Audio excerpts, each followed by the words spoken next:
You were facing up to a year in jail and or a $4,000 fine. We are going to do probable cause. You have the right to remain silent. Anything you say can and will be used against you. Shh. You have the right to have an attorney present. If you cannot afford one, one will be appointed to you, sir. Yes, Judge. On February 5th, 2025, the officer responded to a suspicious person with a weapon on 5900 Gulf Freeway.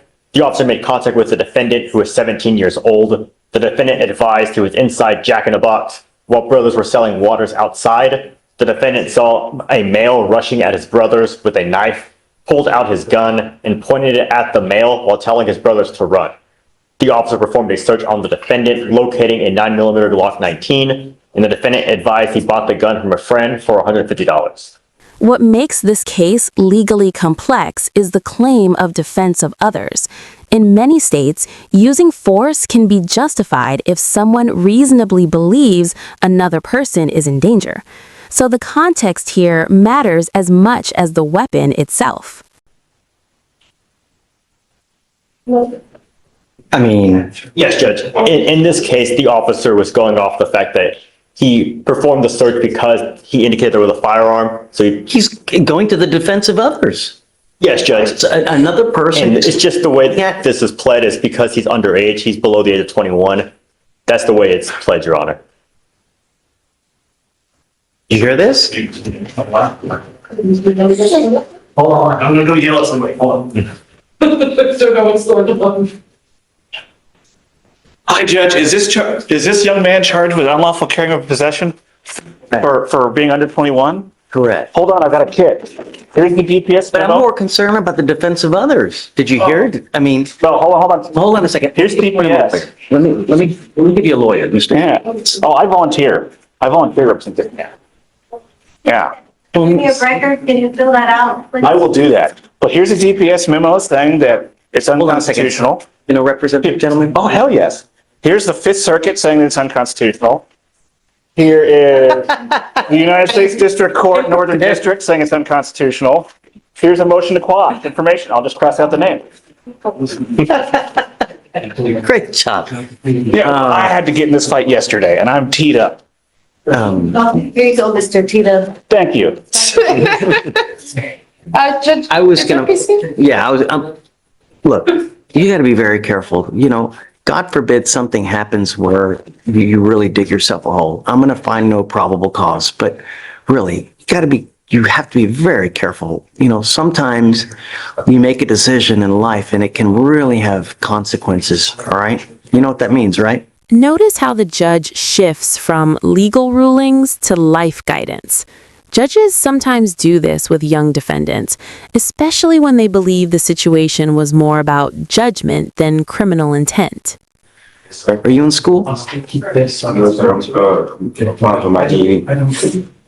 It all starts with school, man. You got to get back into school. This is not a good way to go through life at 17. The more schooling you have, the more money you're going to make. Knowledge is power, my friend. Do it. Make something. Make me proud. Please. It's going to get dismissed. Be careful, friend. Yeah. Literally have all that on because I have a case in another court. I was going to find no PC anyways. So.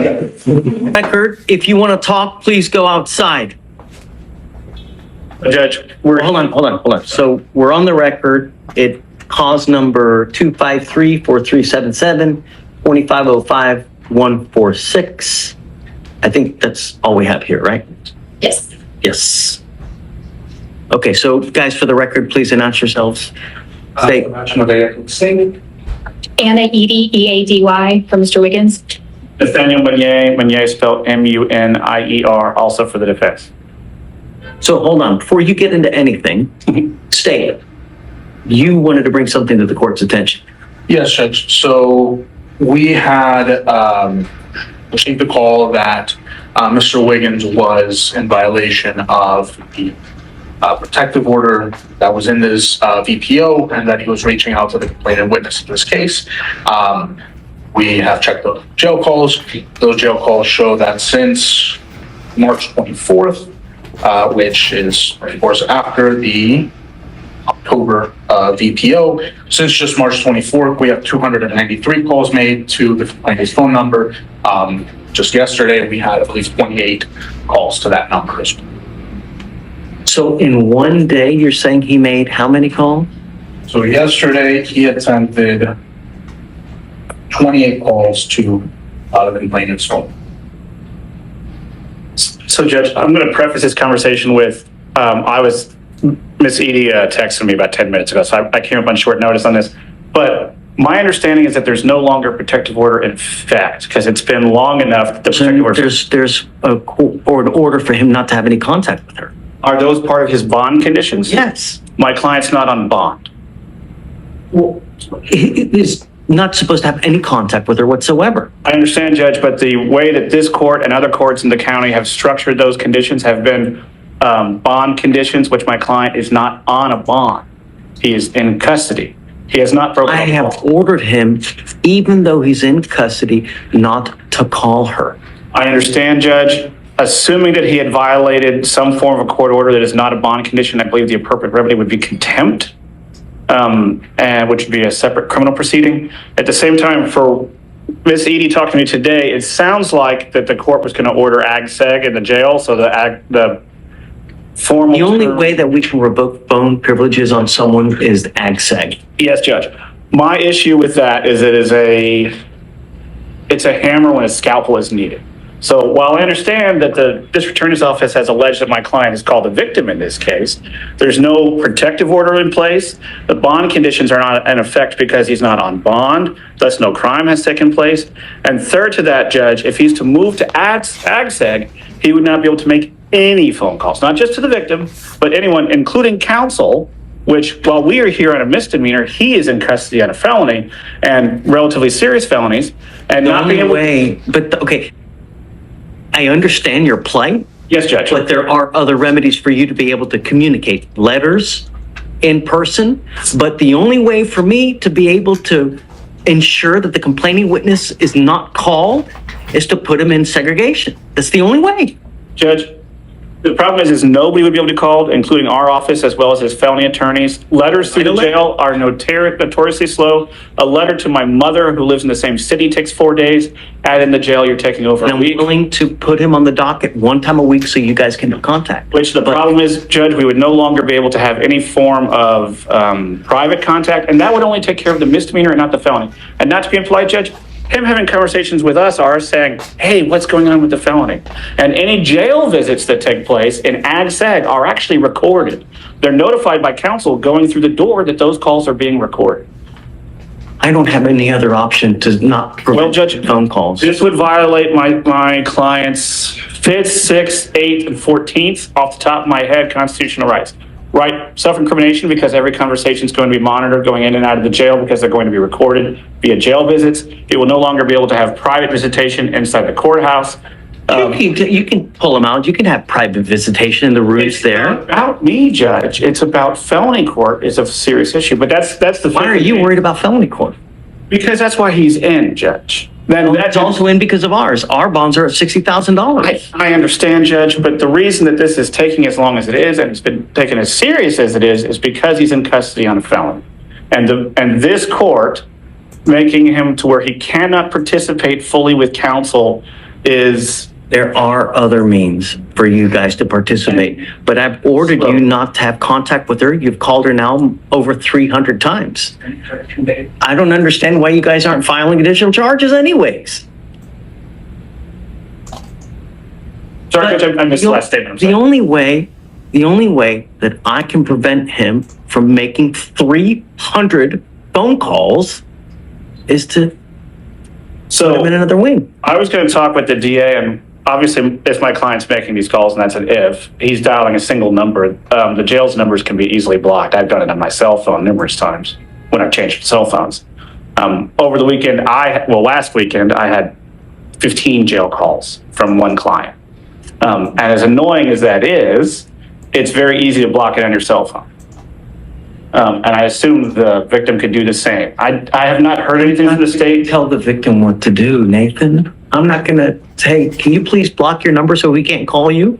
The least restrictive means, Judge, strict scrutiny dealing with I have constitutional rights. no other way to prevent him from making phone calls. I have acquiesced to you guys before and had admonished him before. Please don't.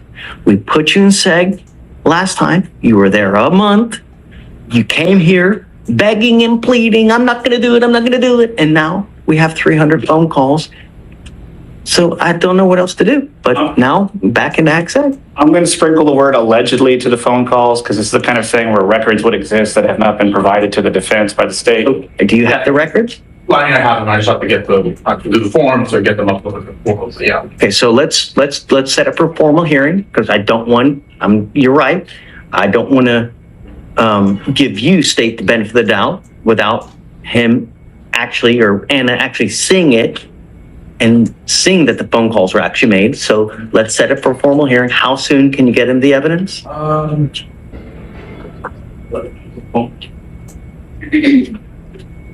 to think of the last time that I got killed. It's, if you, I mean, it could be tomorrow, it'll be a few days. So, I don't know if we want to set it off for next Monday or something like that. I think I should have it by then. This was just the point for that. Actually, that was spent so quick.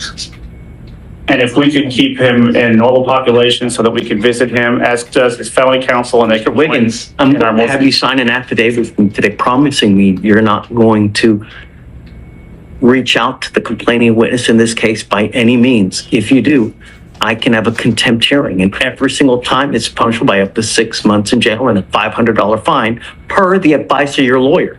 Because he thinks this is the correct avenue instead of AGSEG. Do you understand? No. Don't contact the complaining witness. Don't use anyone else to contact the complaining witness. Don't use anyone else's number to contact the complaining witness. I'm going to rephrase what he just said. That means calls going through third parties. So if you call mom and have mom call her, that's against the rules. If you call mom and have mom forward the call, that's against the rules, et cetera, et cetera. Yeah. Okay.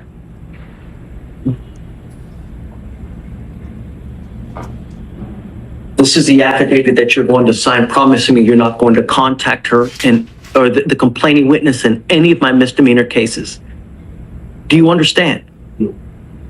Okay, so you want to set up for Monday? Okay. But just get it as soon as you can, get it to them. Have a hearing on Monday to see whether he's actually making the phone calls that we ordered him not to. This is you swearing that you will not make these calls. And let it be clear that I truly have no least restrictive means than to deny his ability to make phone calls to the complaining witness. There really is no less restrictive means. Judge, my understanding is that the jail can prevent Mr. Wiggins' SPIN number from calling them. In the last time, he used someone else's SPIN number to make the phone calls. And what's that? So, Yeah. well, we'll see this time. I don't know. Okay, all right. Just for the record, Mr. Wiggins, I want you to make this aware that this is the court having you swear, which is legally binding, that you will not be making any calls. And if you violate this sworn oath, then that is punishable under the law. You understand? Sure. Okay. Thank you, Judge.